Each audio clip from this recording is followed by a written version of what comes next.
Changing your primary email on First Commonwealth Financial is a straightforward process. Follow these steps to update your email address efficiently. Step 1. Log into your account. Visit the First Commonwealth Financial website and log into your online banking account using your username and password. Step 2. Navigate to Profile Settings. Once logged in, locate the Profile or Account Settings section in the main menu.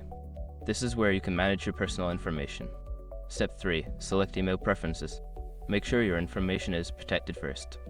Most people don't think about breaches until something actually happens to their accounts.